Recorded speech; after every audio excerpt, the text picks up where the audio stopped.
எல்லாருக்கும் வணக்கம். Cheese kitchen click பண்ணதுக்கு ரொம்ப நன்றி. இன்றைக்கி நம்ம டொமேட்டோ ரவா பாத் எப்படி செய்கிறதுன்னு தான் பார்க்க போகிறோம்.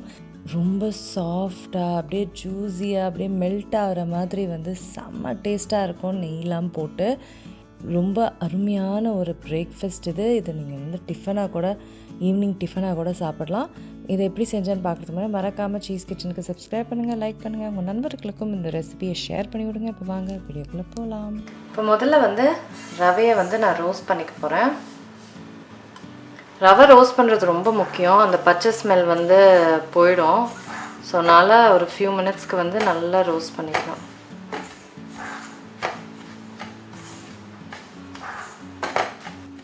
நல்லா சூப்பராக ரோஸ்ட் ஆகிடுச்சு.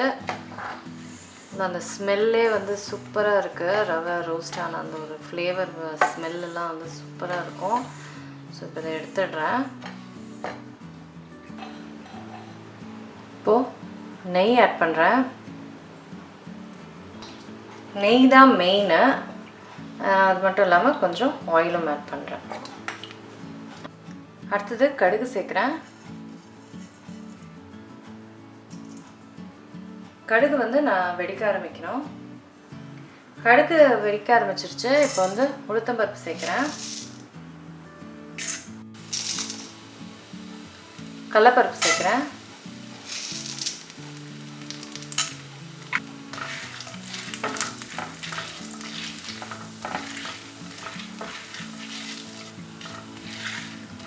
உளுத்தப்பருப்பும் கடலைப்பருப்பும் நல்லா ப்ரௌன் ஆகிடுச்சு.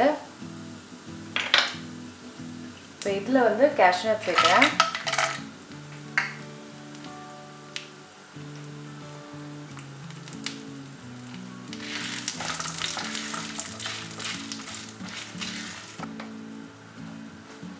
இதில் இஞ்சி சேர்க்குறேன்.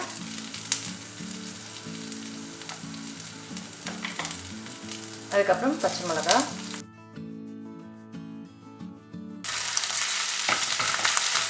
இது ரெண்டுமே இந்த ஆயிலே ஒரு ஃபியூ செகண்ட்ஸ்க்கு சாட்டே பண்ணிக்கணும். அடுத்தது வெங்காயம் சேர்க்குறேன். அதுக்கப்புறம் கருவேப்பிலை.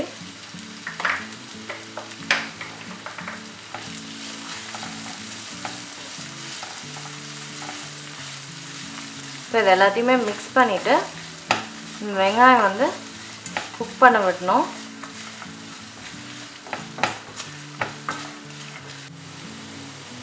வெங்காயம் நல்லா ஆயிடுச்சு, ப்ரௌன் ஆகிடுச்சு. இப்போ தக்காளி சேர்க்க போகிறேன். மெயினாக தக்காளி தான் இருக்குது.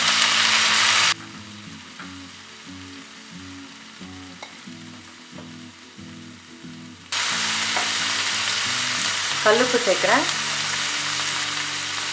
மஞ்சள். இப்போ இது எல்லாத்தையுமே மிக்ஸ் பண்ணிக்கணும். மிக்ஸ் பண்ணிவிட்டு தக்காளி நல்லா குக் ஆகணுங்க. நல்லா மையாக குக் ஆகணும். அதுதான் முக்கியம். ஸோ அதுக்கு ஒரு எப்படியும் ஒரு 10 நிமிஷம் ஆகிடும். தக்காளி சூப்பராக குக் ஆகிடுச்சு.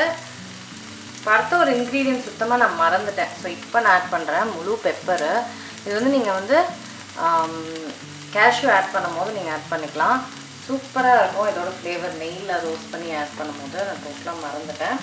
அடுத்தது வெஜிடபிள்ஸ் ஆட் பண்ண போகிறேன். கேரட் ஆட் பண்ணுறேன். அடுத்து உருளைக்கிழங்கு. அடுத்தது பட்டாணி.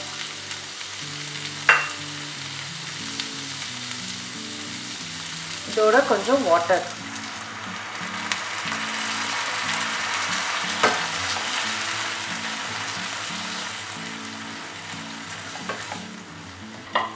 ஸோ வாட்டர் ஆட் பண்ணிவிட்டேன். இப்போது இந்த வெஜிடபிள்ஸை ஒரு 10 நிமிஷம் நம்ம குக் பண்ண விட்டுடணும். வெஜிடபிள்ஸ்லாம் நல்லா குக் ஆகிடுச்சு. இப்போது ரவைக்கு தேவையான தண்ணி. நான் 1 கப்பு ரவைக்கு 4 கப்பு தண்ணி எடுக்கிறேன். அப்போ தான் நல்லா சாஃப்டாக ரொம்ப நேரத்துக்கு அது சாஃப்டாக இருக்கும். நல்லா மிக்ஸ் பண்ணிவிட்டு உப்பு சரியாக இருக்கான்னு பார்த்துக்கலாம். உப்பு கம்மியாக இருக்குது. ஸோ இன்னும் கொஞ்சம் உப்பு சேர்த்துக்கிறேன். அதோட கொத்தமல்லி நல்லா மிக்ஸ் பண்ணிவிட்டு இதை வந்து கொதி வரும்போது நம்ம ரவை சேர்த்துக்கணும். பெருங்காயம் சேர்த்துக்கிறேன். இதை நல்லா மிக்ஸ் பண்ணிவிட்டு கொதி வரணும் தண்ணி. அப்போ நம்ம ரவை வந்து சேர்க்க ஆரம்பிச்சிடலாம். நல்லா கொதிக்க ஆரம்பிச்சிருச்சு தண்ணி. நான் வந்து ரவை சேர்க்குறேன்.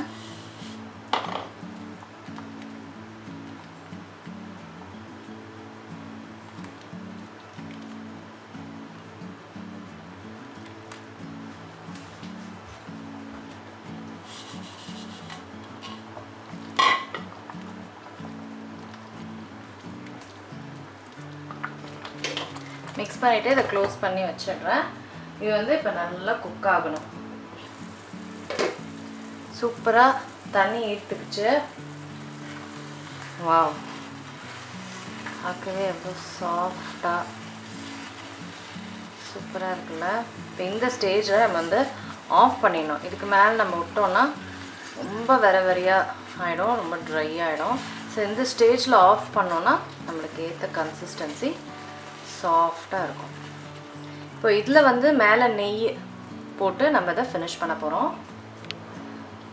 நெய் வந்து கொஞ்சம் எடுத்து வச்சுருந்தேன். ஸோ அதை வந்து அப்படியே மேலே போட்டு அவ்வளோதான். நல்லா சூட்டில் போட்டால் சூப்பராக இருக்கும். இதை அப்படியே க்ளோஸ் பண்ணி ஒரு 10 மினிட்ஸ் கழிச்சு சர்வ் பண்ணும்போது கரெக்டான டெக்ஸ்சரில் அது இருக்கும். சாலதாங்க டொமேட்டோ ரவா பாத் முடிஞ்சிருச்சு. ரொம்ப டெலிஷியஸாக இருக்கும். நல்லா இதை சூடாக சாப்பிடும்போது செம்மையாக இருக்கும். கண்டிப்பாக ட்ரை பண்ணி பாருங்கள். நான் உங்களை சீக்கிரமாக அடுத்த வீடியோவில் சந்திக்கிறேன். வணக்கம்.